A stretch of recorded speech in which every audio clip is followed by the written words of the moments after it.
함께 기도하시겠습니다. 살아계신 하나님 아버지 감사합니다.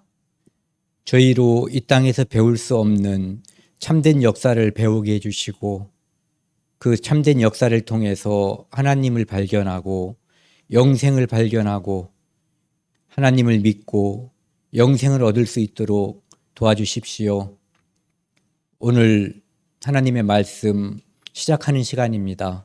처음부터 끝까지 함께해 주셔서 우리 마음을 열어주시고 하나님의 사랑을 깨달을 수 있도록 도와주십시오. 이 모든 말씀 우리를 사랑하시는 예수 그리스도 이름으로 감사하며 기도드렸습니다. 아멘. 안녕하세요. 오늘은 어제에 이어서 어제는 제목을 뭐라고 했었죠? 배우지 못한 역사 이렇게 했었어요. 네. 배우고 싶어도 학교에 가서 가르쳐주질 않으니까 배우지 못한 역사. 그런가 하면은 배우고 싶어도 못 배우는 사람도 있지만은 고의를 가지고 의도를 가지고 참된 역사, 성경을 배우지 않으려고 하는 사람들도 많이 있거든요. 그래서 오늘 제목은 배우지 않은 역사. 그러니까 배우면 하나님을 알게 되고 예수 그리스도를 알게 되고 믿게 되고 엄청난 축복을 받을 수가 있는데 배우지 못하거나 배우지 않아서 축복으로 접근할 수가 없는 거예요. 그래서 배우지 않은 역사라고 하는 것은 우리가 배우게 되면 하나님의 축복을 얻게 되는 거죠. 어제 시간에는 창조되었다. 우리 눈에 보이는 것과 보이지 않는 만물들이 하나님께서 다 만드신 것이다.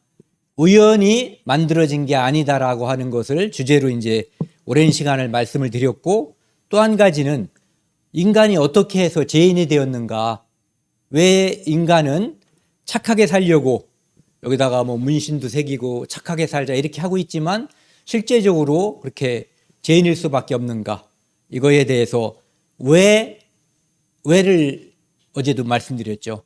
왜 사람은 죄인이 되었는가, 이것을 말씀드렸고요. 오늘은 창세기는 어제도 말씀드렸잖아요. 우리가 알아야 할 필요성이 있는 것들의 시작들, 처음이 어떻게 시작됐는가 하는 것을 성경에서는 하나님께서 이 성경을 통해서 알려주시는 거예요. 첫 번째 살인. 사람들이 성경을 모르는 사람들도 카인 또는 가인이라는 사람이 첫 번째 살인자라고 하는 것을 알고 있어요. 에덴의 동쪽이라는 말도 쓰고 있고요. 그런데 성경에서 바로 이 가인에 의해서 첫 번째 살인 사건이 일어났다는 것을 이야기하고 있어요. 그것은 바로 어제 말씀드린 사람이 그의 아버지가 이름이 누구죠? 가인의 아버지 이름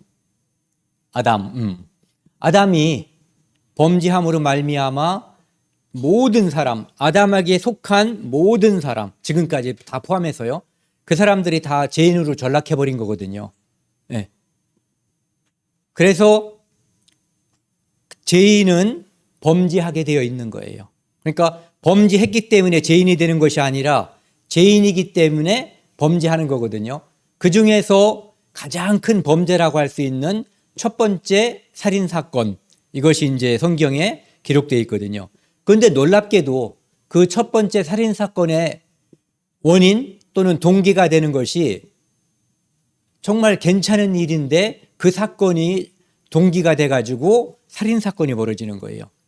오늘날도 보면은 부모님 뵈러 또는 조상님들 섬긴다고 설날, 추석날 뭐 형제들, 동기간들이 잔뜩 모여서 기분 좋게 모였는데 거기서 왕창 싸우고 헤어지는 경우가 있거든요. 제사 지내러 모였다가 실제적으로는 다툼이 벌어지는 경우가 많아요. 여기 첫 번째 살인사건이 바로 제사와 관련돼서 벌어지게 돼요. 이 창세기 4장 3절 5절 보면은요, 제사의 시작이라고 그랬는데 그 이 제자라고 하는 것을 보면은요, 제사라고 할 때 이게 제사 제자, 여기에 있는 게 제사 사자거든요. 그럼 제사는 무엇인가? 제사라는 의미부터 알아야만 제사가 무엇인지 우리가 알아야 제사를 지냈다는 것이 무엇인지를 알 수가 있는 거거든요. 그것은 바로 이렇게 요 옆에 있는 요 글씨는 이 달월처럼 달월자잖아요. 예. 그런데 이것은 여기에 있는 것처럼 고기육하고 같은 의미를 가지고 있는 거예요. 그리고 요 옆에 있는 요 글자는 우자. 근데 오른손은 우리가 아는 것처럼 권위, 힘, 이걸 상징하거든요. 그리고 성경에서는 이 오른손으로 하는 것이 안수. 물론 왼손, 오른손 다 쓰기도 해요. 그런데 한 손만 쓸 때는 오른손으로 안수하는 거예요. 그래서 그 창세기에 보면은 그 이스라엘 야곱이 요셉의 두 아들 므낫세와 에브라임을 안수할 때 오른손으로 에브라임을 왼손으로 므낫세를 안수했단 말이에요. 그러니까 요셉이 마음에 안 드는 거예요. 큰아들을 오른손으로 하길 바랬는데 큰아들인 므낫세에게 오른손을 대지 않고 왼손을 댔거든요. 그러니까 그렇게 하지 말아달라고 얘기했더니 나도 안다 그러면서 강행을 하죠. 그래서 이 아이가, 즉 에브라임이 동생이지만 큰일을 할 것이다. 네. 그래서 이 오른손을 뜻하는 거고요. 밑에 이게 우리가 보이시자, 이것은 여기에 있는 것처럼 고인돌처럼 하나님께 제사를 드리는 제단이에요.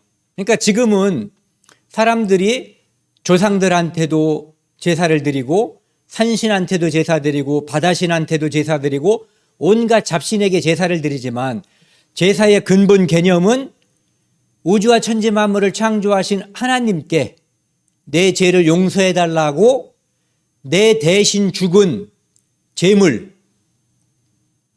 동물을, 가축을 하나님께 안수해서, 즉 내 죄가 이 동물에게, 이 가축에게 옮겨갔습니다라고 하면서 그 피 흘린 것을 하나님께 드리는 거였어요. 그렇게 함으로써 대속죄로서 내가 하나님 앞에서 죄를 용서받는 개념이 제사예요. 그래서 이 둘 다, 여기 이제 두 아들이 나와 있는데요. 두 아들은 하나는 가인이라는 사람이고 하나는 아벨이라는 사람이에요.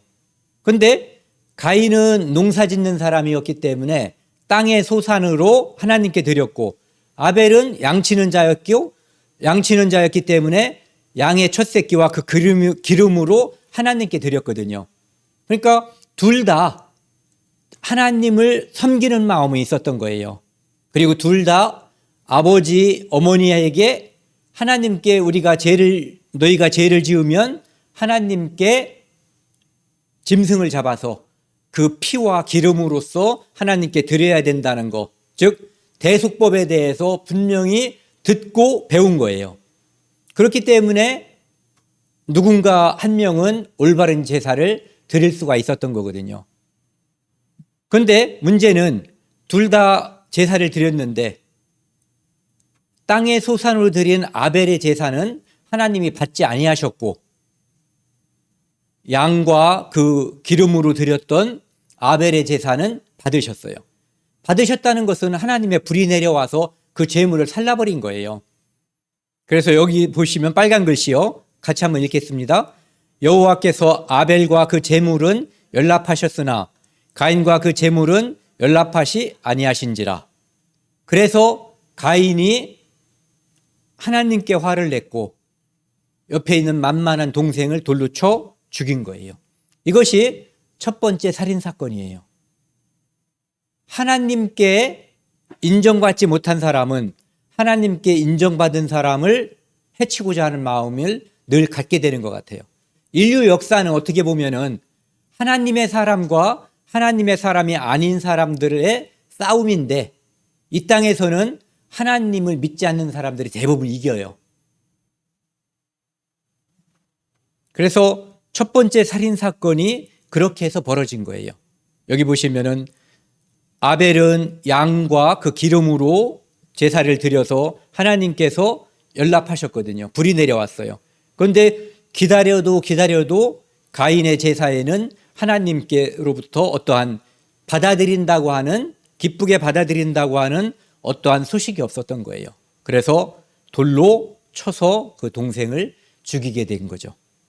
이것이 첫 번째 살인 사건이에요. 그리고 그것으로 인해서 가인은 이제 유리하는 자, 떠도는 자가 됐고 하나님께로부터 이제 두려워서 벌 받을까봐, 사람들이 자기를 죽일까봐 두려워하는, 그러니까 죄 지은 사람은 늘 두려워하고 숨게 되어 있어요. 그것이 인류 역사상 지금도 마찬가지거든요. 하나님 예수 그리스도를 통해서 온전한 제사함을 받지 못한 사람들, 그것이 믿어지지 않는 사람들은 늘 두려워해요. 말로는 다른 말을 하지만 실제로 마음속에서 그 두려움을 떨칠 수가 없는 거예요. 온전한 믿음, 이것만이 진정한 기쁨과 평안을 우리에게 가져다 줄 수 있는 거죠. 그 다음에 이제 창세기는 아까 말씀드린 것처럼 어떤 일의 첫 번째 사건들을 많이 열거하고 있거든요. 그 중에 정말 중요한 사건이 홍수 사건이에요. 우리는 흔히 노아의 홍수, 노아 때 엄청난 비가 내렸다 그래서 대홍수라고도 하고 노아의 홍수라고도 하거든요. 그런데 이 홍수 사건은 이 땅에 한 번도 비가 내려본 적이 없다가 갑자기 하늘에서 엄청난 비가 내려가지고 이 땅을 멸망시킨 사건이에요. 노아가 하나님께서 말씀하셨기 때문에 사람들에게 방주를 지으면서 우리말로 하면 전도를 했을 거예요. 하나님께서 이 땅에 홍수를 내리신대. 그러니까 나중에 이 배가 완성되면 우리 함께 이 배로 피하자. 우리 함께 이 배에 들어가서 하나님의 심판을 면하자. 이렇게 권면했을 거예요. 그런데 사람들은 노아를 비웃었죠. 마치 소돔과 고모라 성이 멸망할 때 롯이 자기 딸들과 정혼한 사익감들에게 가서 하나님께서 이 성을 멸망시킬 거니까 함께 피하자, 도망가자라고 했을 때 그 사위들이 뭐라고 그랬죠? 농담으로 여겼더라. 이렇게 이야기하고 있어요. 물론 그들은 당연히 불과 유황으로 멸망해버렸어요. 그런데 이 노아 사건 때, 노아의 홍수 때 사람들이 노아의 말 또는 하나님의 말씀을 믿지 않은 이유가 뭘까요? 상식적으로 생각한 거예요. 상식. 비가 한 번도 내려본 적이 없는데 비라고 하는 뜻도 몰라요. 비가 뭔지 몰라. 한 번도 내려본 적이 없기 때문에. 그런데 비가 와서 이 땅을 멸망시킨다고 하니까 노아 너 미쳤구나 이렇게 생각했을 수도 있는 거예요. 물론 노아가 믿는 하나님을 무시한 결과죠. 예. 근데 성경에 보면은 분명히 아직 창세기 2장 5, 6절 말씀에 보면은 이 땅에 하나님께서 비를 내리지 아니하셨고 안개만이 올라와서 동물과 식물들이 그 안개와 지하수를 통해서 먹고 살 수 있게 해줬다 이렇게 되어 있는 거예요. 그러니까 비가 내리지 않아도 살 수 있는 거죠. 비닐하우스 생각하시면 돼요. 거기에 사람들이 비가 내려도 소용없게끔 비닐하우스를 쳐놨잖아요. 그런데 그 안에는 사람들이 관계시설을 해가지고 그곳에 물을 주고 이렇게 하죠.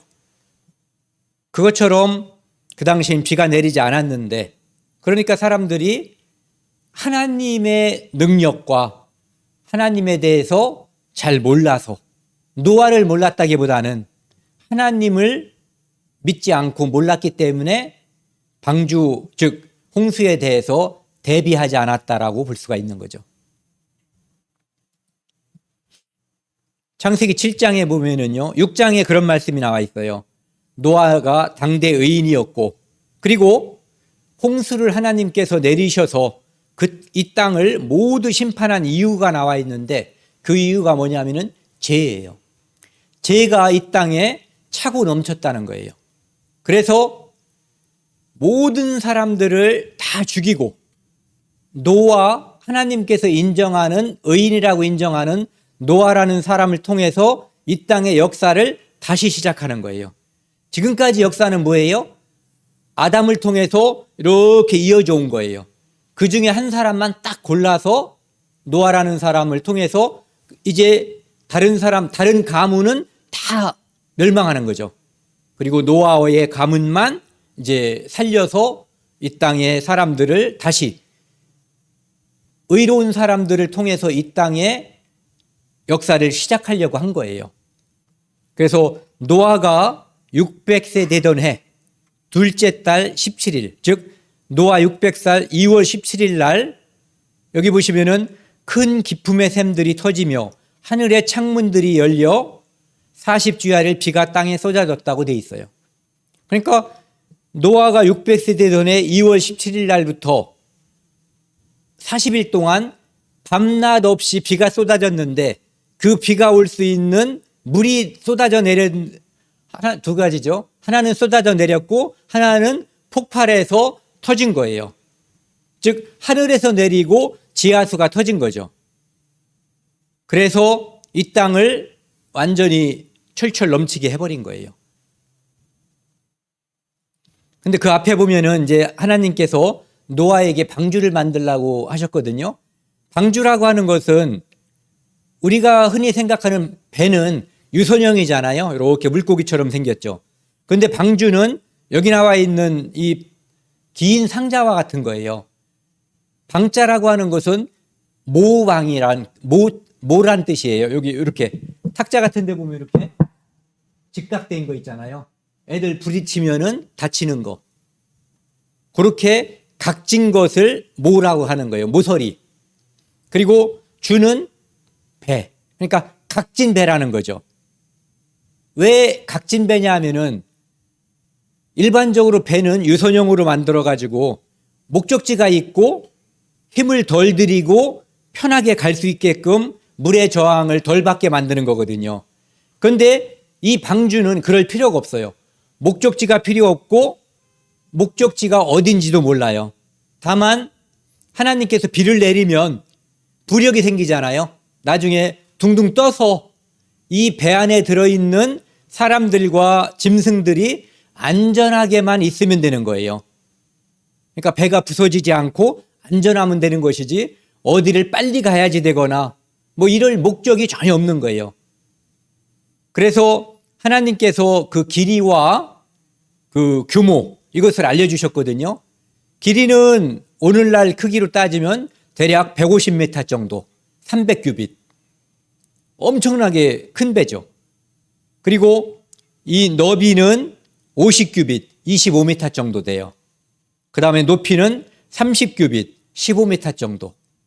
이 길이는 요즘 이렇게 긴 운동장도 거의 없을 거예요. 엄청나게 큰 배예요. 조그만 학교는 운동장을 이렇게 달리지 못하고 이렇게 달려야만 100m가 되는 그런 학교들도 많이 있거든요. 그런데 100m 뛰고 50m 더 뛸 수 있는 큰 배예요. 그리고 여기는 밑에 바닥 2층, 3층, 상, 중, 하 이렇게 3층으로 되어 있고 그 다음에 맨 위에서 한 규빗 떨어진 곳에 창문을 냈다고 되어 있어요. 그리고 역청으로 안팎을 발라서 역청은 오늘날로 말하면 이 밖에 아스팔트 깔잖아요. 아스팔트. 거기에서 그 모래가루를 뺀 거. 그러니까 기름을 분류하면은 뭐 휘발유 나오고 경유, 석유 이런 거 나온 다음에 맨 마지막에 남는 찌꺼기. 그것이 이제 여기 나와 있는 역청이거든요. 그 역청을 바르면 물이 스미지 않고 썩지 않는 거예요. 그러니까 방청, 방부작용을 할 수 있게끔 이제 준비를 해 주신 거죠. 그래서 비가 40일 동안 오니까 땅 위에 움직이는 모든 생물이 다 죽었어요. 그것이 새가 됐든 가축이 됐든 코로 숨쉬는 것은 다 죽고 누구만 살아남았냐면은 오직 노아와 그와 함께 방주에 있던 자들만 남았더라. 그러니까 사람은 노아와 그의 처, 셈과 그의 처, 함과 그의 처, 야벳과 그의 처 8명, 그리고 이 방주에 탔던 짐승들 2쌍들, 그리고 정결한 짐승들 7쌍, 이것만 남고 코로 숨쉬는 것은 다 죽은 거예요. 어떤 인류학자들은 이렇게 얘기해요. 그 당시에 노아 때 홍수가 내렸는데 그 당시에 지구의 인구가 많게 보는 사람들은 한 100억쯤 봐요. 그리고 아무리 적게 잡아도 3억 정도. 그러니까 적게 잡았을 때 3억 명 중에서 8명 살아남은 거예요. 8명. 그러니까 죄라고 하는 것이 얼마나 무서운가를 알 수가 있죠. 하나님은 죄를 참아보지 않으시는 분이에요. 그런데 온 땅을 덮었던 물이 계속해서 그대로 있으면은 방주는 그 위에 지금 떠 있는 거잖아요. 그러면 사람이 방주에서 끝없이 살 수가 없잖아요. 그 안에 하나님께서 집어넣으라고 해서 준비한 식량도 어느 정도 시간이 지나면 떨어질 테니까. 그래서 하나님께서 바람을 불게 해가지고 8장에 보시면은 바람을 땅 위에 불게 하심에 물이 점점 줄어들어 가지고 이제 물이 점점 내려가는 거예요. 그런데 지구라고 하는 한정된 공간에서 물이 줄어든다는 얘기는 이 물이 어딘가 다른 곳으로 다른 형태로 저장이 되고 있다는 것을 알 수가 있죠. 그냥 단지 물을 꾹 누르면은 뭐 예를 들어서 지금으로 따지면 태평양에 있는 물을 하나님이 잠깐 눌러놓으면은 뭐 인도양이나 대서양에 있는 물이 이만큼 늘어날 거 아니에요. 그러니까 그런 방법이 아니라는 거죠. 그래서 이 물이 점점 줄어들더니 방주가 아라랏산이라고 하는 산 이름을 하나님께서 기록해 놓으셨는데 그 방주가 아라랏산에 내려앉았다, 머물렀다라고 기록되어 있어요. 그러니까 물이 빠지면서 이제 이 방주가 배가 가라앉은 거죠. 여기 있는 이 산이 아라랏산이에요. 5,000m가 넘어요. 해발 5,000m. 그래서 이 산은 지금 이 사진에도 보시는 것처럼 높은 곳은 늘 만년설에 의해서 이렇게 감싸져 있는 매우 크고 높은 산이에요. 그곳에 이제 방주가 내려앉았다 이런 얘기죠. 이 아라랏산을 보니까요, 지금은 구소련에 있는 예전에 USSR 소비에트 연합국일 때 그 후에 독립한 나라들이 있잖아요. 근데 구소련일 때 소련에서의 맨 왼쪽 경계, 그 다음에 이름 바꿨죠. 투르키예로 터키, 그리고 이란, 그 모서리쯤 되는 곳에 방주가 내려앉은 거예요. 그곳에 아라랏 산이라고 하는 엄청난 산이 있는 거예요. 그래서 이 산은 소련에도 속해 있고 터키에도 속해 있고 그 다음에 이란에도 속해 있는 그런 엄청나게 큰 산이에요. 이 산은 자료마다 달라요. 다 5,000m는 넘는데 어떤 것은 5,135, 5,185, 5,165 여러 가지가 있는데 적어도 5,100m는 다 넘더라고요. 그래서 꼭대기에는 만년설이 있고 그 다음에 옛날 페르시아 사람들은 이 아라랏 산을 노아의 산이라고 불렀어요. 왜냐하면은 노아와 그 가족들이 그곳에서 이제 방주를 열고 밖으로 나와서 그 주변에서 살았을 거 아니에요. 그렇기 때문에 노아의 산 또는 노아의 마을 또 노아의 상륙지라고 불렀대요. 그리고 이 방주를 목격했다고, 방주를 직접 눈으로 봤다고 주장하는 사람들이 1800년 이후에 200여 명이 넘고 책을 내거나 기록물을 남긴 사람들도 상당히 많아요. 그 유명한 우주비행사 어윈, 이 사람도 여기에 직접 가서 봤다라고 이야기하고 있어요. 저는 아직은 안 가봤습니다. 이곳이에요. 여기가 아라라트 산이거든요. 여기 아라라트 산이라고 되어 있죠.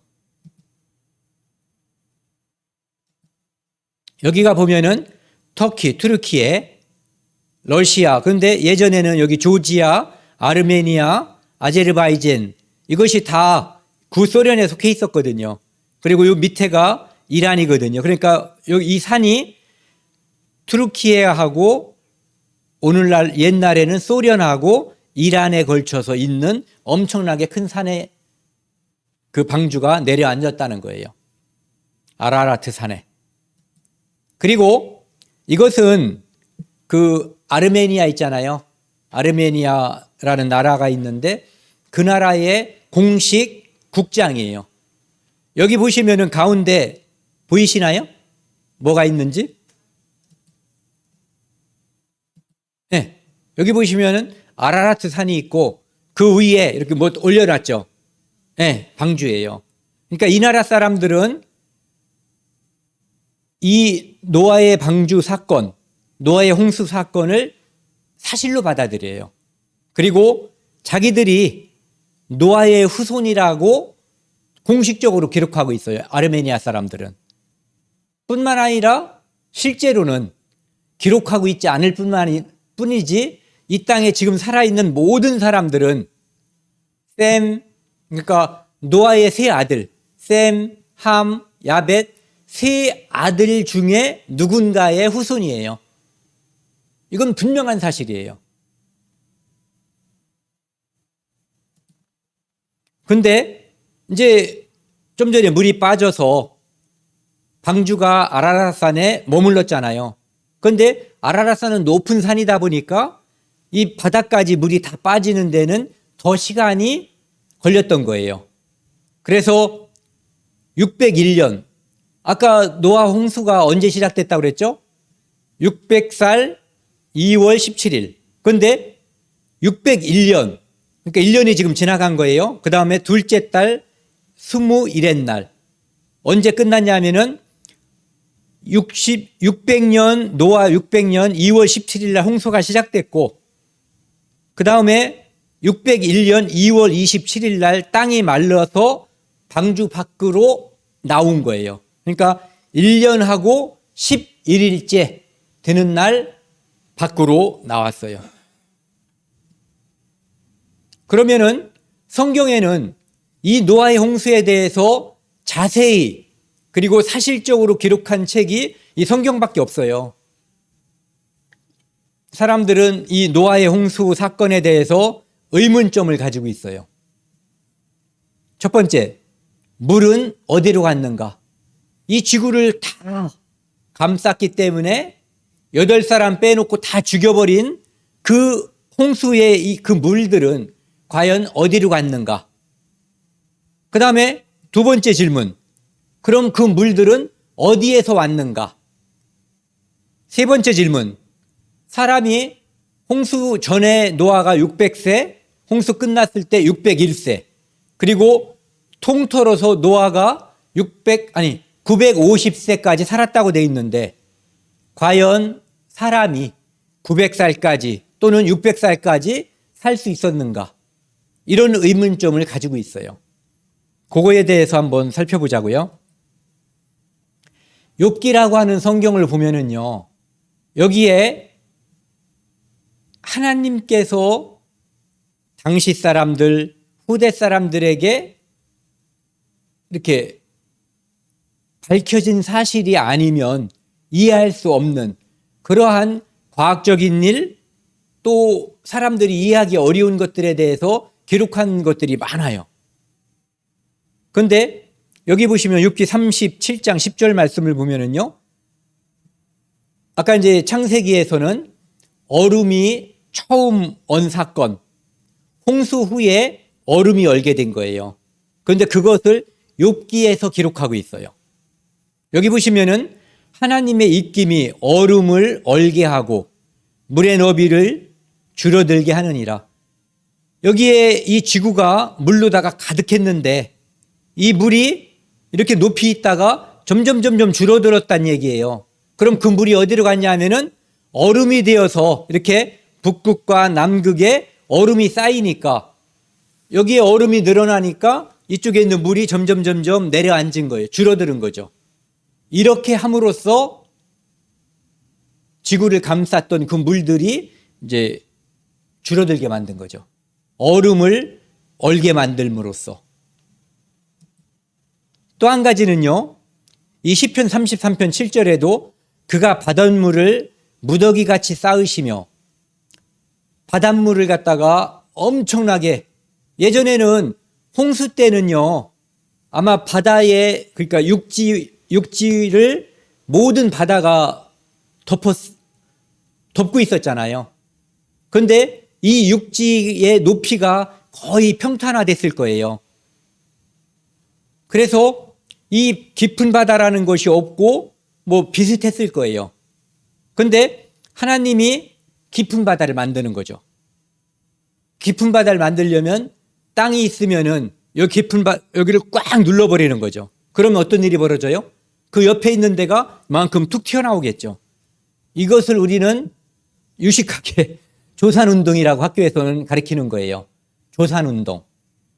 그래서 하나님이 바닷물을 무더기같이 쌓으시며 물을 곳간에 두시도다. 그러니까 깊은 바다를 만들어서 물을 창고에 가뒀다 이렇게 말씀하시는 거죠. 여기 보시면은 욥기 38장 30절에는요.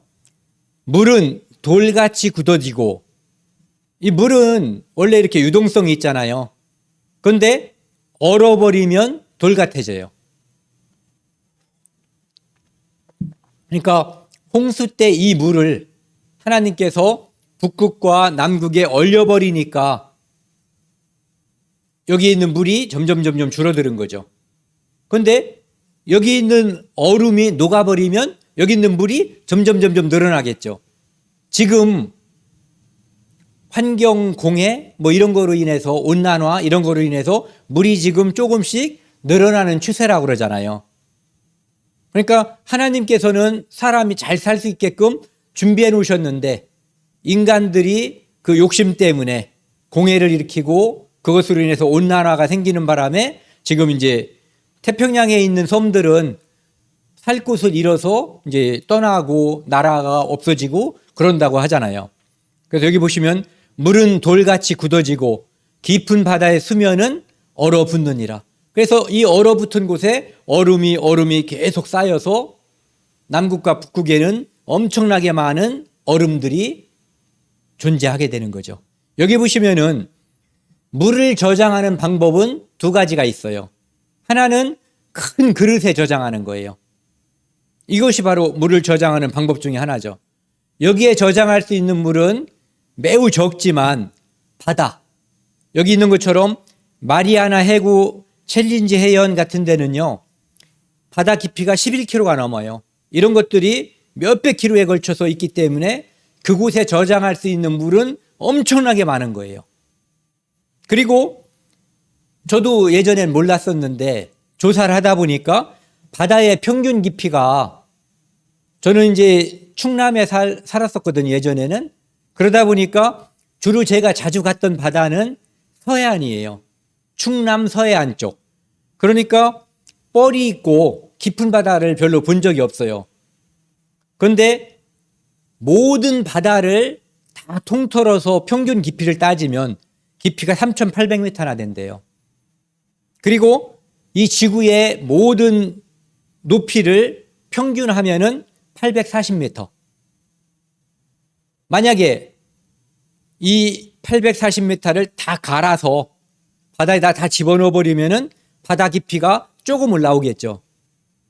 840m 올라가진 않을 거예요. 왜냐하면은 바다의 면적이 7대3으로 넓기 때문에. 그래서 많이 올라와야 뭐 4천 아니죠. 요 빼야지 되는 거죠. 그러면 그 비례적으로 빼면은 많이 해봤자 3,500 이 정도밖에 안 되는 거죠. 그러니까 노아의 홍수 때 하나님께서 산을 올라오게 하고 깊은 바다를 만들기 전 그 상황에서는 이 바다의 깊이가 아마 한 3,400-500m 정도 되는 그런 깊이를 가지고 있었을 거다라고 추정하는 거죠. 그 다음에 얼음을 저장할 수 있는 방법 또 한 가지는, 물을 저장하는 방법은 얼음을 얼리는 거예요. 이 남극과 북극의 빙산 또는 빙하가 평균 두께가 2,000m, 2km예요. 그리고 높은 데는 4km까지 돼요. 엄청난 거예요. 그리고 이런 것들이 우리나라 한반도, 그러니까 남북한을 합친 면적의 62배 정도에 걸쳐서 펼쳐져 있는 거예요. 그러니까 그곳에 얼어있는 얼음의 양이 어마어마하게 많은 거죠. 그 많은 양이 지금 녹고 있기 때문에 녹기 전에 우리는 빨리 구원받고 예수님이 언제 오실지 모르기 때문에 준비를 하고 있어야 되는 거예요.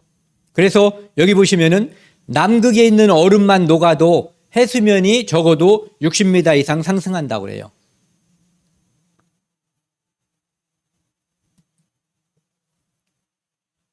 여기 보시면은 이거 한번 눈 감고 그 생각을 해보세요. 바다가 있는데 지금 노아의 홍수 때 방주만 지금 동동동동 떠 있어요. 그런데 이 사람들을 육지에 살게 하기 위해서 하나님께서 깊은 바다를 꽉 눌러가지고 거기에 물을 저장하고 이걸 꽉 누르니까 산이 튀어나올 거 아니에요. 아까 말씀드린 그 조산운동이죠. 그런데 시편 104편에서는 그것을 이렇게 설명하고 있어요. 하나님께서 옷으로 덮음같이 주께서 땅을 깊은 바다로 덮으시매. 홍수 때 모든 땅이 깊은 바다로 다 덮여 있었어요. 물이 산들 위에 솟아올랐으나 주께서 꾸짖으시니 물은 도망가며, 어디로 도망갔어요? 남극과 북극과 깊은 바다로 도망갔어요. 그래서 하나님께서 정하신 곳으로 흘러갔고 산은 오르고 골짜기는 내려갔나이다. 그래서 깊은 바다가 생기고 높은 산, 에베레스트 산맥이나 히말라야 산과 같은 그런 높은 산들이 생긴 거예요. 그래서 그 높은 산 8,000m, 8km가 넘는 그 산 꼭대기에도 바다 생명체, 물고기와 어떤 암모나이트 이런 것들의 화석이 많이 꽂혀 있는 이유가, 그것들이 원래는 바다 밑에서 있었던 퇴적층이었는데 하나님이 꽉 눌러가지고 솟아올랐기 때문에 그곳에 바다 생명체의 화석들이 꼽혀 있는 거예요.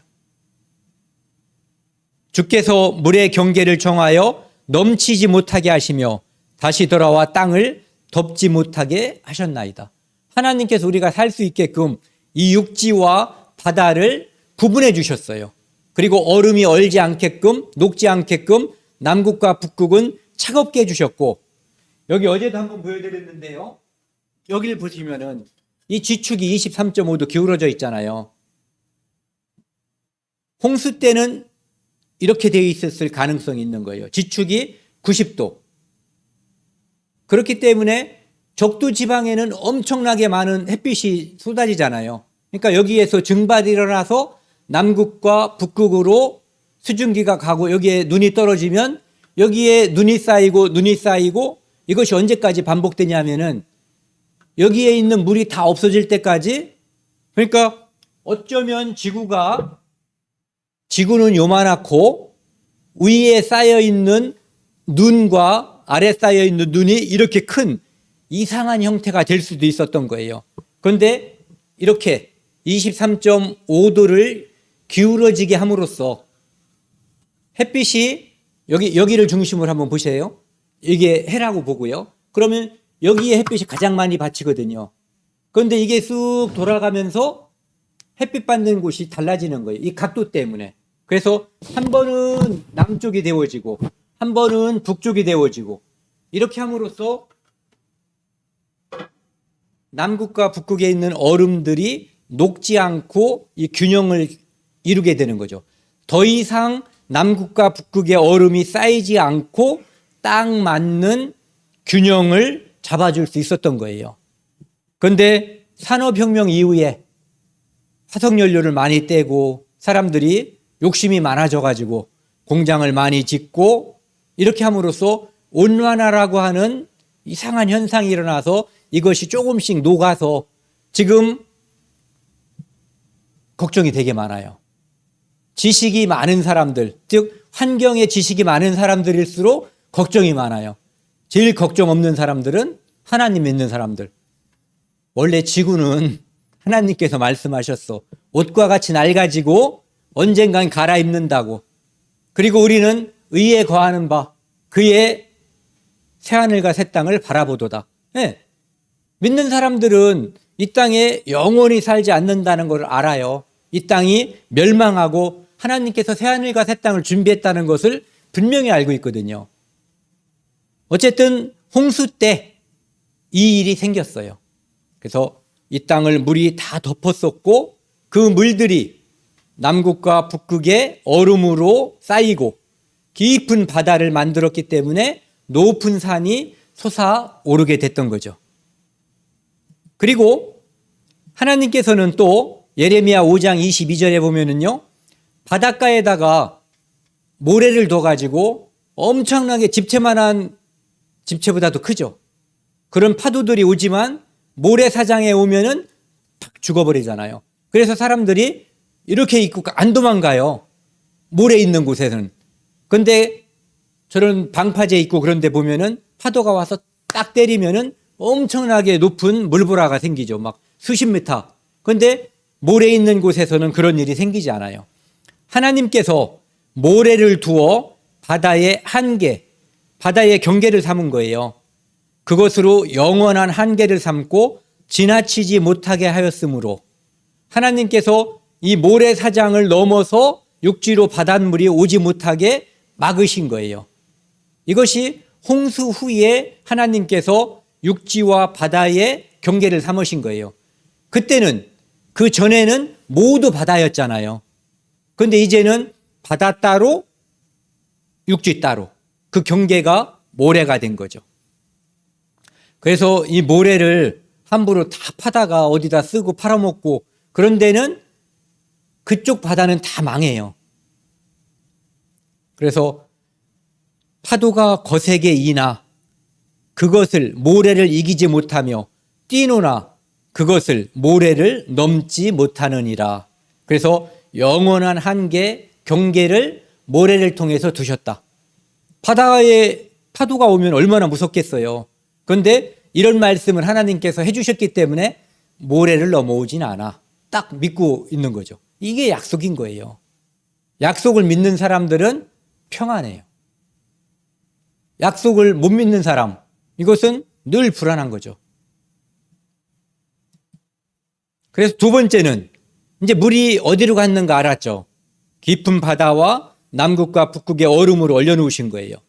그러면은 물은 어디서 왔는가? 40일 동안 비가 올 수 있는 그 많은 물이 어디에 존재했었는가에 대해서 이제 살펴보자고요. 창세기 7장 11절 12절 보시면은요, 좀 전에 처음 읽었던 거죠. 홍수 사건과 관련돼 가지고 여기 보시면 큰 기품의 샘들이 터졌다라고 되어 있고 하늘의 창문들이 열렸다라고 되어 있어요. 그래서 40주야 밤낮으로 40일 밤낮으로 비가 내렸다라고 되어 있거든요. 답은 여기에 있는 거예요.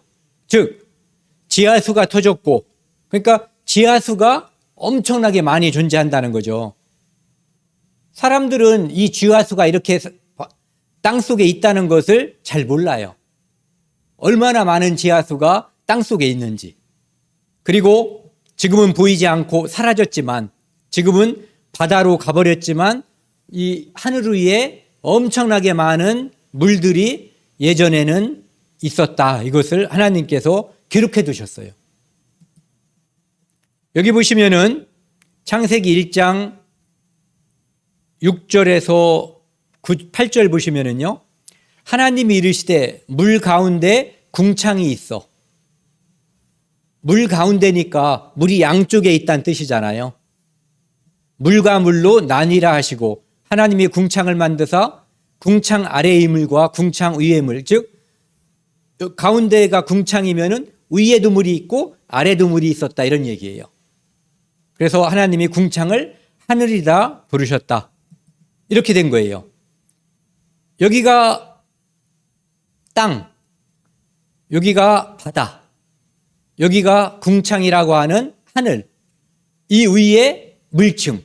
그러니까 궁창 위의 물과 궁창 아래의 물이 있었던 거예요. 그런데 이 궁창 위에 있는 물이 여기로 다 쏟아져 버렸고 이 땅층에 있었던 지하수가 터져서 올라온 거예요. 그래서 아까 말씀드린 것처럼 해수면이 평균이 지금 3,800m 정도 된다라고 하는 거죠. 그리고 지하수를 한번 생각해 보자고요. 이게 이제 중학교 2학년 과학책에서 제가 그대로 베껴온 거예요. 지구에 있는 물을 전체를 100으로 볼 때 저도 이렇게 차이가 많은지 몰랐어요. 예전에는. 바닷물이 97.47%고 먹을 수 있는 민물은 2.53%밖에 되지 않아요. 그런데 이 먹을 수 있는 민물 중에 빙하 형태로 또는 빙하 말고 빙산 형태로 있는 그것이 전체의 70% 가까이가 이렇게 빙하나 빙산 형태로 있어요. 69.57%. 그 다음에 민물 중에 30.03%가 지하수 형태로 있어요. 그리고 우리 눈으로 보이는 것들, 수돗물, 여기 가면은 호수공원에 있는 호수, 물, 강, 그 다음에 소양강 댐에 있는 물, 이런 거 다 합쳐도 여기 있는 건 0.04%밖에 되지 않아요. 그러니까 우리는 눈에 보이는 강과 호수에 있는 물이 많다고 생각을 했는데 물은 주로 거기에 있다라고 생각했는데 지하수는 그거에 대략 몇 배예요? 이게 0.1이라고 했을 때 30배니까 적어도 7점 몇 배 되는 거죠. 그렇죠? 엄청나게 많은 거죠. 그래서 지하수가 터져 올라왔고 물층 위에 있었던 궁창 위에 있었던 물이 쏟아졌다. 성경에서 그것을 증거하고 있는 거예요. 그러니까 홍수가 40일 동안 있었다라고 하는 것은 진실이었다 이거죠. 그 다음에 세 번째, 사람이 600살 또는 900살 살 수 있었는가? 지금은 150살, 200살을 목표로 하고 있지만 옛날에는 평균적으로 900살 정도 살았던 거예요. 성경에 보니까 777살이 요절한 사람이에요. 그 당시에. 여기 보시면은 그 창세기 9장 28절 29절 홍수 후에 노아가 350년을 살았고 950세에 죽었다라고 기록하고 있어요. 이것을 한번 보세요. 아담, 우리 첫 번째 조상. 우리 집에 있는 족보에는 안 나오지만 이분이 우리 족보상 진짜 첫 번째 조상이에요. 이분이 930세, 그의 아들 셋 912세, 에노스 905세, 여기 나오죠. 라멕 777세. 이때는 사람들이 오래 살았기 때문에요. 8대 손하고 같은 시대에 살았어요. 8대 손. 요즘은 아버지, 할아버지, 증조할아버지, 고조 이 4대까지 가기가 쉽지 않거든요.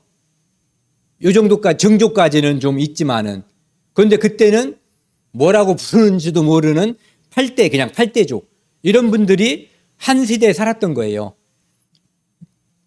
여기 이제 예를 들어서 요 라멕이라는 사람을 보면은요. 위로 쭉 올라가 보면은 이 라멕 때 노아가 아직 살아 있었던 거예요. 예. 그리고 여기 보시면은 노아에서 밑으로 쭉 내려오면은 아브라함이라는 사람이 있거든요. 아브라함은 노아가 죽기 전에 이미 태어났어요. 그러니까 아브라함은 멧돼지 할아버지인가 세보자고요. 1대, 2대, 3대, 4대, 5대, 6대, 7대, 8대, 9대, 10대. 10대조 할아버지인 노아에게 상세하게 듣고 알았을 거예요. 홍수 때 얼마나 무서운 일이 생겼는지, 얼마나 하나님의 은혜가 자기 집안에 넘쳤는지에 대해서. 네. 그래서 그 당시 사람들은 이렇게 오래 살았는데 홍수 후에 산 사람들은 이 노랗게 해놨어요. 그 사람들은 400살, 200살, 100살, 나중에는 70, 80. 그러니까 홍수 전에는 무엇 때문에, 어떤 이유로, 왜 사람들이 이렇게 오래 살았는가, 이것을 홍수 전과 후에 수명 차이에서 발견할 수가 있다는 거예요. 왜 수명 차이가 나는가를 살펴보자 이거죠. 이제 과학자들이 무슨 얘기를 하냐면요, 인간 수명이 900살도 가능했었다는 거예요. 이유가 뭐냐면은 홍수 전에는 하늘에 물층이 존재했다는 거죠. 그럼 그 물층이 매우 좋은 영향을 미쳤다. 사람들이 오래 사는데, 이런 뜻이죠. 그래서 햇빛 속에 생물에 해로운, 햇빛 속에는 생물에 해로운 것도 있고 유익한 것도 있거든요. 그런데 그 중에 나쁜 것들이 고주파, 방사선, 이런 것들을 이 물층이 차단해 버린 거예요.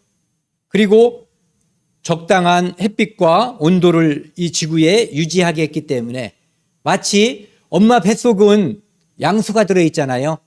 그래서 아이가 살기에 좋은 환경이죠. 추워도 엄마 뱃속에 양수 있는 곳에는 이 추위가 잘 전달되지 않고, 더워도 이 물이 중간에 완충작용을 하기 때문에 이 아이를 보호하는 것처럼 바로 그렇게 물층이 존재해서 이 지구에 사람도 짐승도 크고 오래 살고 나무들도 어마어마하게 거대했다라고 말하고 있는 거예요.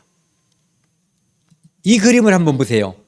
태양에서 이 지구에 햇빛이 도달하는데 어떤 햇빛은 사람들에게 해롭고 어떤 햇빛은 사람들에게 이로워요. 그런데 여기 나와 있는 이 물층이 사람에게 해로운 것들, 여기 나와 있는 자외선, 요즘도 해롭다는 게 확실하잖아요. X선, 감마선, 이런 것들은 고주파란 말이에요. 이런 것들은 물층에서 반사시켜 버리는 거예요. 그러니까 이 물층이 존재하고 있을 때에는 이 땅에 사는 사람들에게 건강에 유익한, 여기 나와 있는 원적외 선, 마이크로파, 전파, 이런 것들만 도달했었던 거예요. 그렇기 때문에 사람들이 오래 살고 건강하게 살 수 있었다는 거죠. 여기 보시면은 대기권 위에 좀 전에 성경에 나와 있는 말로 하면은 궁창, 궁창 위에 투명 수막으로 지구를 보호했다. 적도와 극지방 모두 온화한 기온과 습도를 유지해서 해로운 방사선도 차단했고, 그런데 노아 홍수 때 이 물층이 파괴됐다. 그러니까 파괴된 후에는 사람의 수명이 급격히 줄어들었던 거예요. 이런 그림이죠. 이 지구 위에 이렇게 물층이 있었는데 홍수 때 40일 동안 비가 오니까 이 물층이 없어져 버린 거예요. 그래서 이 지구에 좋은 영향을 미치는 파장들은 예나 지금이나 똑같지만 나쁜 영향을 미치는 아까 말씀드린 고주파, 방사선, 이런 것들이 그대로 지구에 물층이 없어지게 됨으로써 도달하게 되고, 그래서 수명이 급격히 감소했다는 거죠. 이 표를 보시면은 이해하기가 되게 쉬워요. 이 빨간 데가 노아거든요. 그러니까 노아 전 사람들의 요 쏙 들어간 데가 아까 말씀드린 라멕 777살. 보통 딴 사람들은 여기 900대거든요. 그리고 홍수 후에는 400대, 200대 갑자기 이제 해서 다윗 시대에는 강건하면 70. 홍수의 흔적들이라고 돼 있는데 이게 화석이에요. 잠자리 화석인데 길이가 1m. 이 정도요? 이 정도? 네.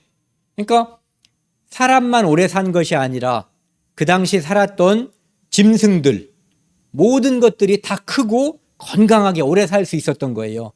그래서 화석을 보면은 예전에는 멋지고 컸는데 지금은 왜소해졌다, 작아졌다라고 하는 것을 우리가 볼 수 있어요. 그러니까 화석은 진화를 설명하지 않고 태화를 설명하고 있어요. 홍수 전에는 환경이 좋아서 컸고 홍수 후에는 작아졌다. 이것을 화석이 설명하고 있어요. 근데 이 화석이 생기려면은 조건이 있어야지 돼요. 어떤 조건이냐면은 갑자기 엄청나게 많은 그 흙과 뭐 자갈 이런 것들이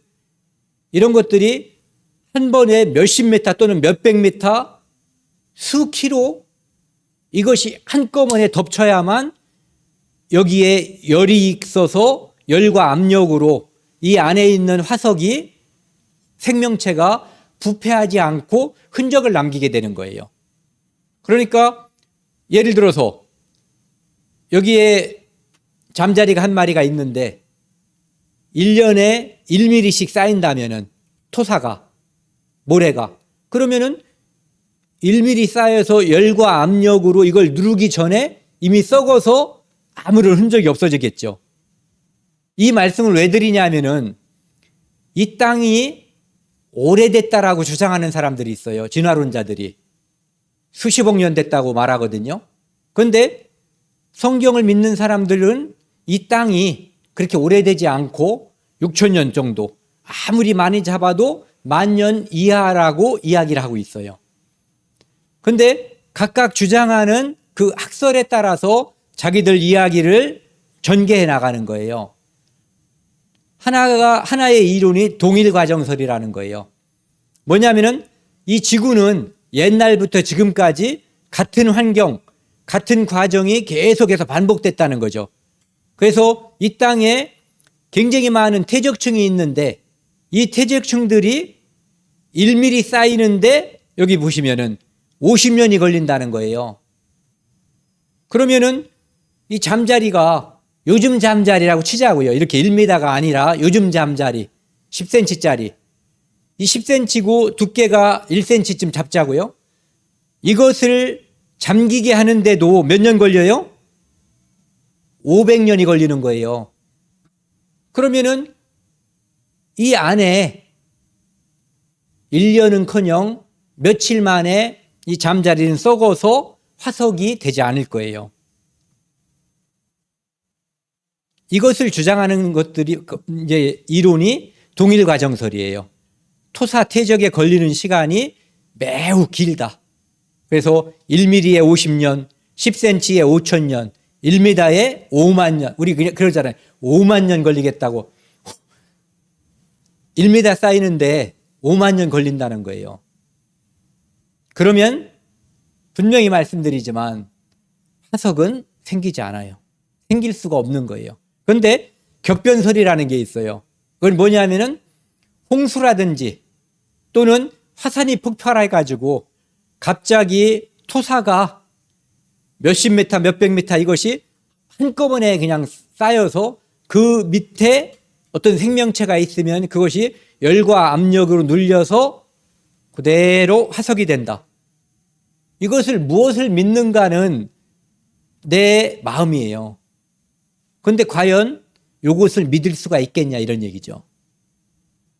그래서 대홍수와 같은 격변이 있어야만 그런 일이 가능하다 이런 얘기죠. 여기 보시면 이거는 실화예요. 수만 년 걸린다고 진화론자들이 주장했는데 여기 보시면 2006년 한계령의 집중호우가 와가지고 흙이 자갈이 확 떠내려 와가지고 있잖아요. 수만 년, 수억 년에 걸린다고 하는 여기 있는 부채꼴 퇴적 지형이 딱 하루 만에 생겼다는 거예요. 이렇게 한 지역에 집중호우만 생겨도 이것이 가능한데 40일 동안 밤낮으로 지구 전역에 걸쳐서 비가 쏟아졌을 때 엄청나게 많은 퇴적층이 1년 안에 다 생겨버린 거예요. 그래서 이 지구를 어느 곳에 가서 파보면 다 퇴적층이 있어요. 왜? 이 지구 전체에 걸쳐서 퇴적층이 생겼기 때문에요. 여기 보시면은요, 이 산이 그 유명한 히말라야 산이에요. 이 지구에서 가장 높다고 하는 산. 보이시죠? 퇴적층. 시루떡 같은 거 있잖아요. 여기 보면 시루떡 같잖아요. 이런 데도. 이것이 바닷속에서 층층이 먼지, 모래, 진흙, 자갈이 가라앉아서 층이 형성된 거예요. 그런데 하나님께서 꾹 누르시니까 깊은 바다가 생기면서 높은 산이 밖으로 튀어나온 거죠. 이곳에 수많은 바다 생명체들의 화석이 들어있어요. 이것이 바로 노아의 홍수, 대홍수가 있었다라고 하는 분명한 증거예요. 퇴적층과 화석들. 또 육지의 염전. 염전은 바닷가에 있는 거거든요. 그런데 바닷가에서 수백 킬로, 1000킬로 이상 떨어진 곳에도 이 지구상에는 수십 개라고 해야 될지 수백 개라고 해야 될지 수백 개일 거예요. 엄청나게 많은 육지 염전이 있어요. 저도 몇 년 전에 터키에 한번 갔었는데요. 거기에 육지 염전을 봤어요. 그 경사진 곳에는 수많은 소금이 있고 그 안에 호수가 있는데 이 호수 크기가 충청북도만 같아요. 그런데 거기 있는 물은 바닷물이에요. 홍수 때 이런 일이 생긴 거예요. 지형이 공교롭게 이렇게 생긴 지형이 있다고 보자고요. 그런데 여기에 바닷물이 꽉 차서, 그런데 원래는 이 바닷물이 바다로 이렇게 흘러가야 되잖아요.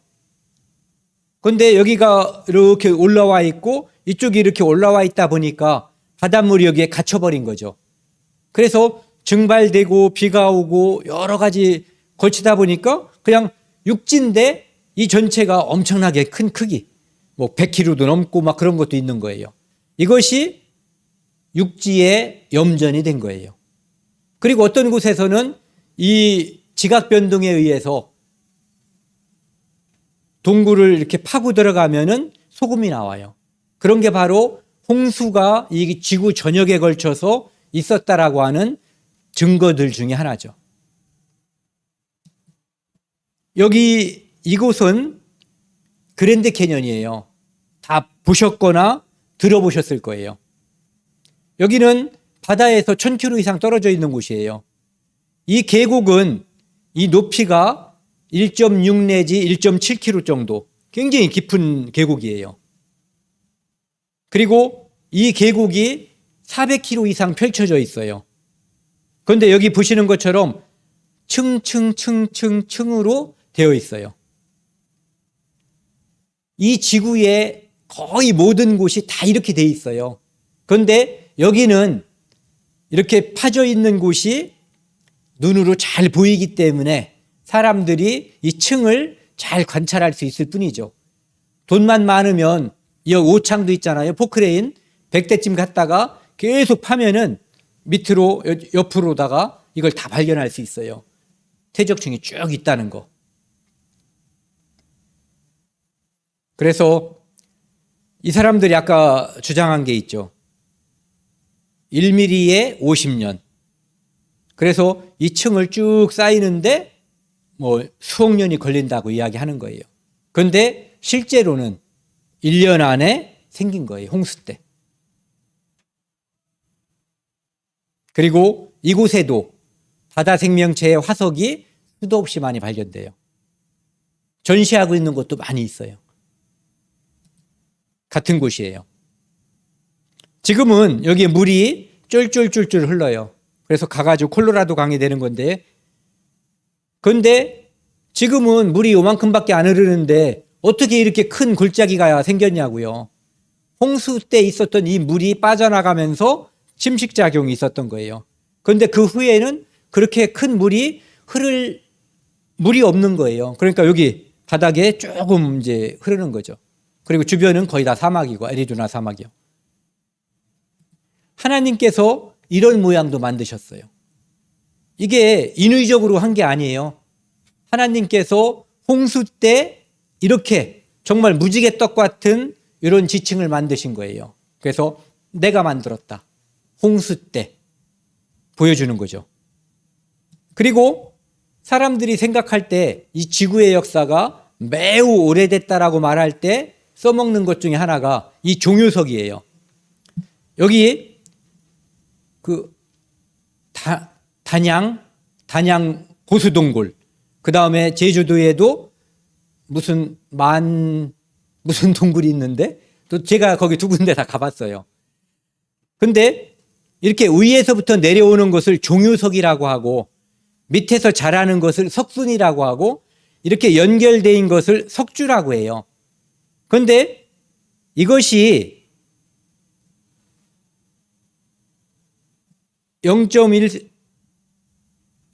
1년에 0.13mm 자란다고 과학자들이 말하고 있어요.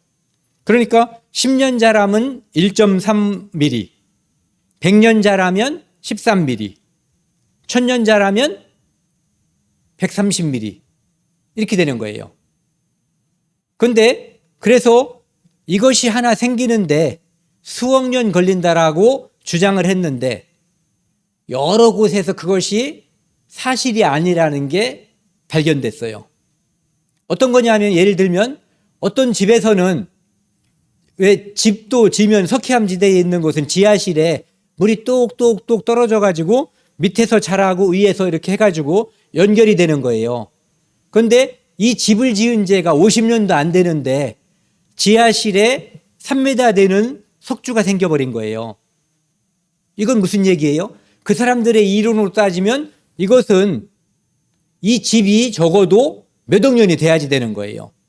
그리고 또 한 가지는 어떤 사람이 이렇게 생긴 곳에 신혼여행을 간 거예요. 그래서 사진을 둘이 아주 활짝 웃으면서 찍었어요. 20년 후에 또 갔어요. 그랬는데 얘가 확 달라붙어 버린 거예요. 20년 후에 갔는데 자기는 학교에서 이거 수억 년 걸린다고 배웠는데, 네. 그래서 이렇게 실증적인 자료가 아니면 우리가 속을 뻔한 거죠. 그래서 지구의 역사는 실제로 그렇게 오래되지 않았다는 거죠. 그리고 홍수 후에 하나님께서 무엇을 허용한 게 있어요. 그게 뭐냐면은 육식이에요. 홍수 전에는 아까 말씀드렸죠. 하나님께서 사람에게는 채소와 과일을 먹게 해줬어요. 곡식. 그러니까 그냥 쉽게 다 말하면 식물을 먹게 해주신 거죠. 동물에게는 채소, 이걸 먹게 한 거예요. 그러니까 육식동물이라고 하는 것은 없었고 사람도 고기를 먹지 않았단 말이에요. 그런데 홍수 후에 하나님께서 3절 같이 한번 읽겠습니다. 모든 산동물은 너희 먹을 것이 될지라 채소같이 내가 이것을 다 너희에게 주노라.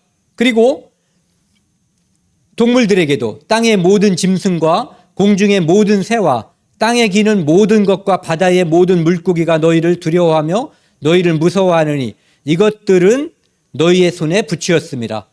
모든 짐승들이 사람의 관리하에 있고 그것들은 두려워한다라고 이야기를 하고 있어요. 그래서 이 먼저 말씀드린 이렇게 씨 맺는 채소와 이런 것들을 식량으로 주셨는데 동물에게도 채소를 주셨는데 이제는 홍수 후에는 육식을 허용하신 거예요. 그러니까 사람도 육식을 허용을 했고 동물에도 육식동물이라고 하는 것이 생겨난 거예요. 그 이유는 뭐냐면은 홍수 전에는 이 땅이 엄청나게 비옥하고 그리고 온도와 습도 모든 것이 너무너무 이 식물들이 잘 자랄 수가 있는 거예요. 그래서 사람도 동물도 모두 다 1차 생산자인 이 식물을 먹어도 충분한 거예요. 그런데 홍수 후에 아까 말씀드렸죠. 학교에서는 뭐라고 배우냐면 빙하기가 왔다고 배우거든요. 남극과 북극의 얼음이 쌓이는 이런 일이 벌어지고, 그리고 적도지방은 지나치게 뜨겁고 이쪽으로 남극과 북극 쪽으로 가까이 갈수록 추워졌단 말이에요. 그러니까 옛날에 비해서 식물들이 자라는 양과 그 크기가 반에 반도 안 되게 자라는 거예요. 그러니까 동물들이 다, 사람도 그것만 먹으면은 이 땅은 망하게 되는 거죠. 그래서 홍수 전에는 이것만 먹게 했는데 동물이든 사람이든, 홍수 후에는 사람은 동물도 먹고 식물도 먹어요. 그리고 육식동물은 초식동물을 잡아먹고, 역시 초식동물은 1차 생산자인 식물을 먹게끔, 그렇게 함으로써 오늘날 이 균형이 이루어지고 있지만 가난한 나라는 지금 굶고 있죠. 환경이 엄청나게 나빠진 거예요. 사람들은 좋은 세상이 올 거다라고 기대하지만 성경에서는 좋은 세상은 옛날에 다 지나갔고, 홍수 전에. 그리고 점점 이 지구는 파괴되고 있고 남극과 북극에 있는 얼음이 녹아서 사람이 살 수 있는 땅들이 점점 줄어들고 해안에 있는 도시들이 지금 점점 줄어들고 있어요. 그래서 궁극적으로는 이 지구가 옷과 같이 낡아지고 하나님이 갈아입을 것이다라고 말씀하고 있어요. 그래서 나중에는 새하늘과 새 땅으로 하나님께서 구원받은 성도들을 다 옮기시는 일이 벌어지는 거예요. 그리고 또 한 가지 사건이 있는데, 하나님께서 이제 비가 시작됐잖아요. 비 오면 두렵겠어요? 안 두렵겠어요? 이 양반 또 내리는 거 아니야? 이번엔 50일? 이거 걱정할 수 있잖아요. 그러니까 하나님께서 약속을 해주셨어요. 비가 올 때 무지개를 주어가지고 이 무지개가 있는 곳에 하나님이 약속을 해주신 거예요. 어떤 약속이냐면은 다시는 물이 모든 육체를 멸하는 홍수가 되지 아니하리라. 그러니까 지역적으로 비가 많이 올 수 있지만 이 지구 전체를 멸망시키는 홍수는 다시는 없다. 이것을 무지개를 줌으로써 약속해 주신 거예요. 그래서 우리가 무지개를 바라볼 때 하나님이 우리에게 희망과 안전을 약속해 주신 거예요. 그래서 이렇게 무지개가 떠 있는 이곳을 바라볼 때 우리는 하나님의 약속을 믿는 거예요. 물론 이것만이 약속이 아니죠. 아까 말씀드린 새하늘과 새 땅, 이것을 약속해 주신 거예요. 그 다음에 오늘 또 한 가지를 이제 말씀드리고 싶은 게 있는데, 애국어 뭐 자유롭게 하실 수 있는 분이 여러 나라, 저는 그런 분들 보면 참 부러워요. 부러운데 안 하고 있는 게 참 이상한 일이죠. 애국어가 어떻게 생겼는가, 이것이 성경에서 말씀하고 계셔요. 그리고 우리는 이제 단군 후손이라고 이야기하잖아요. 그래서 민족이 있어요. 민족 개념이 있는데, 그 민족이라고 하는 것이 언제 무슨 이유로 생기게 됐는가, 이것이 성경에서 말씀하고 있어요. 바벨탑 사건을 전후해가지고 민족과 애국어가 생겼다고 하는 것을 성경에서 증거하고 있어요.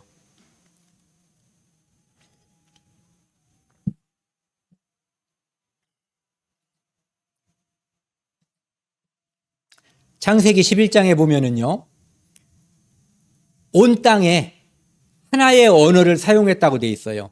지금은 언어가 몇 개인지 전 몰라요. 많잖아요, 자관. 그런데 그때는 딱 하나. 온 땅의 언어가 하나고 말이 하나였더라. 노아의 후손들이 점점 수가 늘어나고 시날 평지라고 하는 곳, 오늘날로 말하면 이라크 땅쯤 될 거예요. 이라크에서 저쪽 페르시아만 쪽으로 그쪽에 이제 시나이 평지라고 하는 그곳에서 거기서 벽돌을 구워 가지고 하나의 도시와 큰 탑을 쌓기 시작했어요. 목적이 뭐냐 하면은 그 탑 꼭대기를 하나님 심술 부리면 우리는 그 홍수보다 더 높은 곳에 올라가서 홍수를 무력화시킬 거야라는 생각을 가졌을지도 몰라요. 그러면서 여기 보시면 빨간 글씨 한번 같이 읽겠습니다. 우리 이름을 내고 온 지면에 흩어짐을 면하자. 하나님께서는 그들을 온 지면에 흩으시려고 하는데 이 사람들은 하나님의 이름을 영광스럽게 하는 것이 아니라 하나님을 대적하고 그리고 자기들의 이름을 내기 위해서 탑을 쌓았다라고 되어 있는 거예요. 그래서 하나님께서 그들의 언어를 혼잡하게 해가지고 알아듣지 못하게 했어요. 우리가 다 각각 다른 말을 쓴다고 해보자고요. 그런데 공사장에 우리가 같이 있어요. 공사가 얼마나 잘 되겠냐고요. 하나님이 어느 날 갑자기 언어를 이렇게 달라지게 한 거예요. 그러니까 언어가 맞는 사람들끼리 흩어질 수밖에 없는 거죠. 그것이 애국어가 생긴 계기예요. 그 후에 이 땅에는 서로 알아들을 수 없는 말이 생겨난 거예요. 그것이 바로 하나님을 도전한 인간에게 하나님께서 벌로써 주신 것이 애국어죠. 그래서 그 이름을 바벨이라고 했는데 이는 여호와께서 하나님께서 거기서 온 땅의 언어를 혼잡하게 하였습니다. 하나였을 때는 혼잡하지 않았잖아요. 그러니까 여러 개를 만들어서 혼잡하게 한 거예요. 여호와께서 거기서 그들을 온 지면에 흩으셨어요. 그들은 흩어짐을 면하자 했는데 하나님이 쫙 흩어져 버렸어요. 어디서? 시나이 평지, 바벨탑 그 주변으로 쫙 흩어진 거예요. 그런데 이 사건이 있기 전에 창세기 10장에서 이 사건을 이야기하고 있어요. 어떤 사건이냐면은 에벨이라고 하는 사람이 두 아들을 낳고 하나의 이름을 벨렉이라고 그랬어요. 그런데 그때 세상이 찢어졌다, 나뉘었다는 거예요. 벨렉은 나눔이란 뜻이에요. 우리나라 1945년 8월 15일 날 해방됐어요. 아까도 우리가 이름 얘기를 했지만 그때 그 감격을 잊지 못해가지고 돌림자를 안 짓고 아이들 이름을 그냥 해방이라고 지은 사람들이 많아요. 그것처럼 에벨이 자기 아들을 낳았는데 그때 땅이 대륙이 찢어져 버리니까 그걸 기념해서 자기 아들을 이름을 나눔, 찢어짐이라는 뜻을 가진 벨렉이라고 지어버린 거예요. 그래서 뭐 정확히 어떻게 됐는지 모르죠. 땅이 한 토막이었던 거예요. 이렇게 계란처럼 동그랗다는 얘기가 아니라 마음만 먹으면 걸어서 다 갈 수 있었던 거죠. 시간만 필요했지. 그런데 이것이 이런 식으로 찢어져 가지고 이렇게 찢어지니까 만약에 여기에 있었던 사람들이 하나님께서 바벨탑 사건 때 쭉 찢어놔 버리니까 대륙이 움직이면서 찢어진 곳에서 대륙 타고 멀리 이동했을 거 아니에요. 한 군데서 있었다면 다시 또 언어를 배울 텐데 이제는 언어 맞는 사람들끼리 찢어져서 먼 대륙으로 흩어져 버리니까 애국어가 고착이 돼 버리고 그 다음에 어떤 사람들은 아프리카로 가고 어떤 사람은 유럽으로 어떤 사람은 아시아로 갔기 때문에 그 환경과 토양에 맞춰서 얼굴 색깔과 머리 모양, 코 모양, 눈 모양, 눈 색깔 이런 것들이 변화된 거예요. 그래서 언어가 애국어가 생겼고 그 다음에 민족이 생긴 거예요. 여기 보시면 좀 전까지는 우리 동네 너희 동네 없이 같이 살았는데 기린이 이게 기린이니까 얼마나 황당했겠어요. 머리는 여기 있고 다리는 여기 있는데 찢어져 버리니까 이렇게 대륙이 쫙 찢어져 버린 거예요. 그래서 오늘날과 같이 5대양 6대주가 생겨서 이제는 말 배우기가 어려워진 거죠. 좀 더 어려워진 거예요. 그런데 그 사건 민족이 나뉘고 언어가 애국어가 생긴 사건이 창세기 10장과 11장 바벨탑 사건과 그 전에 이 지구가 찢어진 사건에 나와 있다는 거죠. 그래서 여기 보시면 요 시날 평지에서 야벳 족속은 노아의 세 아들이 있었잖아요. 셈, 함, 야벳. 야벳 족속들은 유럽 쪽으로 갔고, 셈 족속들은 아시아 쪽으로 갔고, 함 족속들은 아프리카 쪽으로 간 거예요. 우리는 그 중에 셈의 후손이죠. 제가 성경을 모를 때, 그러니까 중학교 1학년 때인가로 기억이 되는데, 사이책 있잖아요. 사이책에서 우리는 셈의 후손이라고 배웠어요. 그때 노아의 이름은 나와 있지 않지만 사이 교과서에 셈족, 함족, 야벳족 해가지고 이렇게 쭉 그게 성경에 나와 있다는 것을 나중에 알게 된 거예요. 이런 식으로 야벳족, 함족, 셈족. 바로 여기가 그들이 흩어지기 시작했다고 하는 시날 평지예요.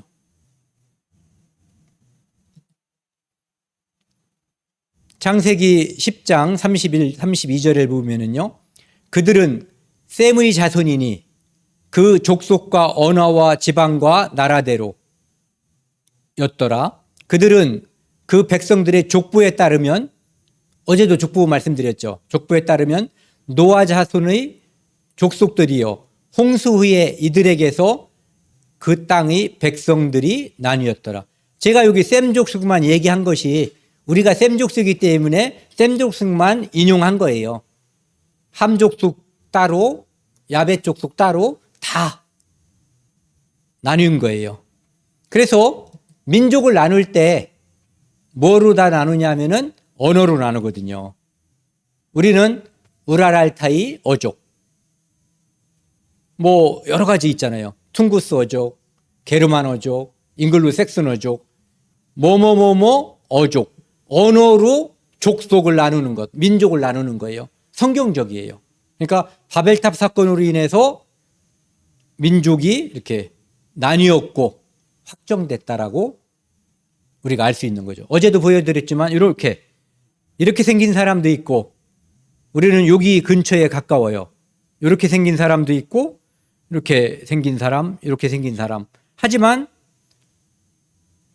사도행전 17장 26절에 보면은 하나님께서 한 혈통으로 만들었다고 돼 있어요. 사람은 한 혈통, 짐승들은 개 따로, 돼지 따로, 각각 종류대로, 식물들도 감나무 따로, 배나무 따로, 각각 종류대로, 물고기도 피그미 따로, 고등어 따로, 각각 종류대로. 사람은 한 혈통으로. 그래서 어떤 사람이든 결혼해서 몸이 교환이 되면 자식이 태어나고 또 그 자식이 또 자식을 낳을 수가 있는 거예요. 이것이 바로 한 혈통, 한 족속이라고 하는 증거거든요.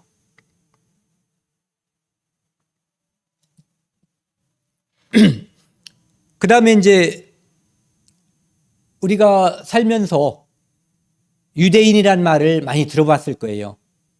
또는 이방인이란 말도, 요거는 소설을 읽은 사람들, 뭐 까미의 이방인 이런 걸 들어본 사람이 아니면은 교회 다니는 사람들이 주로 듣거나 쓰는 말이에요. 유대인은 아브라함의 후손, 그 중에서 아브라함의 후손이 다 유대인이 아니에요.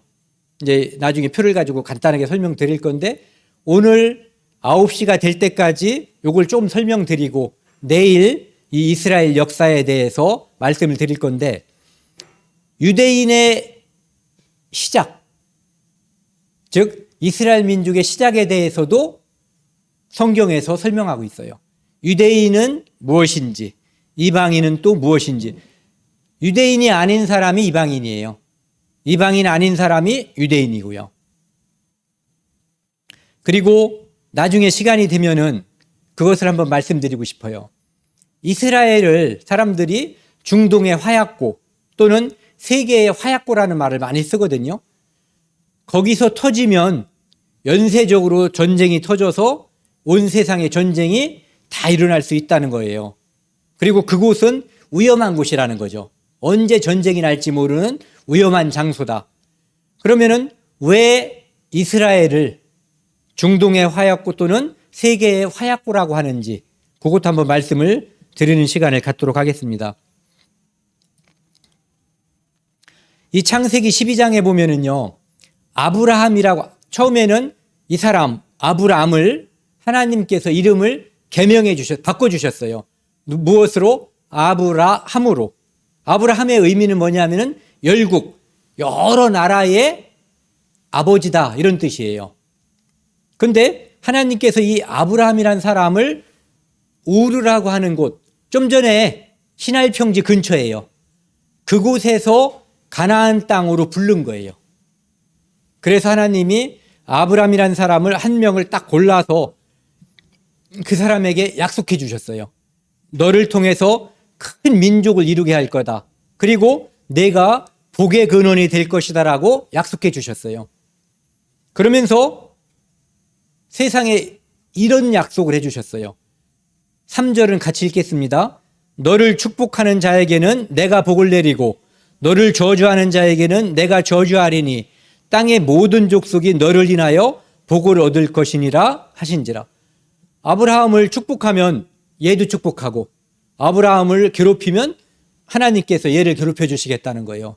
왜? 그래야 아브라함이 번성하니까요. 이 약속을 아브라함에게 하셨고 아브라함의 후손에게 하신 거예요.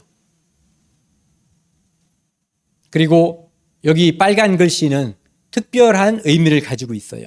나중에 또 설명을 드릴 때가 있겠지만 이것은 아브라함의 후손으로 이 땅에 오시는 아브라함과 다윗의 후손으로 오시는 예수 그리스도를 통해서 이 땅의 모든 사람들이 제사함을 받고 구원을 받는 축복을 누릴 것을 미리 말씀하신 거예요. 진짜 축복 중에 축복을 빨간 글씨에서 하나님이 미리 말씀하신 거예요. 여기 보시면은 아브라함이 여기 있어요. 아브람이라고 되어 있는데 이 사람의 이름을 아브라함으로 바꿔주신 거예요. 이 사람이 이삭을 낳고 야곱을 낳고 야곱이 12아들을 낳게 된 거예요. 여기 보시면은 아브라함이 이삭을 낳기 전에 이스마엘이라고 하는 사람도 낳았어요. 아들을. 그런데 그 아들은 첩의 자식이었고 종의 자식이었어요. 그런데 이스마엘은 하나님께서 그의 본처인 사라를 통해서 낳은 약속의 후손이에요. 하나님께서 인정하시고 축복하는 자식이 이삭이에요. 그리고 여기 점점점 3개 찍어놨잖아요. 그것은 아브라함이 그두라라고 하는 여자를 통해서 또 자식을 낳았어요. 그러니까 어떻게 보면은 이스마엘과 그두라를 통해서 낳은 자식들과 이삭을 통해서 낳은 그 후손들과는 사이가 좋지 않아요. 미리 말씀드리면 중동이 화약고인 이유 중에 첫 번째 이유가 바로 여기에 있어요. 즉 이스마엘의 후손과 이삭의 후손 간의 갈등이에요. 그 다음에 이삭이 쌍둥이를 낳았어요. 에서와 야곱. 그런데 하나님의 축복을 사모한 자 야곱과 하나님의 축복을 가볍게 여긴 자 에서. 그러다 보니까 하나님의 축복을 야곱이 받았고 거기에 화가 난 에서와 야곱은 사이가 좋지 않았어요. 그래서 그 후손들도 대대로 사이가 좋지 않았는데 에서의 후손, 이 에서의 후손은 멸망해 버렸어요. 그리고 이 야곱은 12아들을 낳았고 그 12아들의 이름이 여기 나와 있는 12명이에요. 그리고 딸도 하나 낳았어요. 그래서 이스라엘을 12지파다라고 말하는 것이 바로 야곱, 즉 이스라엘이라고 하는 사람이 낳은 12아들을 통해서 형성된 민족이라는 뜻이에요. 이스라엘 12지파. 요새 무슨 이상한 신천지라는 데서 12지파니 무슨 이상한 얘기를 하는데 그건 완전한 거짓말이고 사기예요, 사기. 이스라엘 후손만 12지파에 속하는 거예요. 그 사람들이 이스라엘이 후손이 아니면 절대로 거짓말이에요. 그래서 오늘 여기까지 말씀드리고 내일 이 부분부터 다시 이제 이스라엘 역사에 대해서 말씀드리기로 하겠습니다. 함께 기도하시겠습니다. 하나님 아버지 감사합니다. 우리로 하여금 이 성경을 통해서 하나님께서 이 땅을 홍수로 심판하셨음을 알게 하셨습니다. 죄가 있는 곳에 심판이 있고 그 심판이 있는 곳에도 항상 하나님의 구원의 역사가 함께했음을 저희가 성경을 통해서 알게 되었습니다. 노아는 하나님의 말씀을 따라 방주를 지었고 그 가족을 구원했습니다. 우리들도 하나님의 말씀에 순종함으로써 우리 자신과 우리 가족들과 이 주변 사람들을 구원할 수 있는 그러한 좋은 믿음을 가질 수 있도록 도와주시고 인도해 주옵소서. 이 집회가 끝나는 날 아직 믿음이 없는 사람들에게 믿음의 축복을 주시고 천국의 소망을 주시기 원합니다. 이 모든 말씀 우리를 죄악에서 영원히 구원해 주신 예수 그리스도 이름으로 감사하며 기도드렸습니다.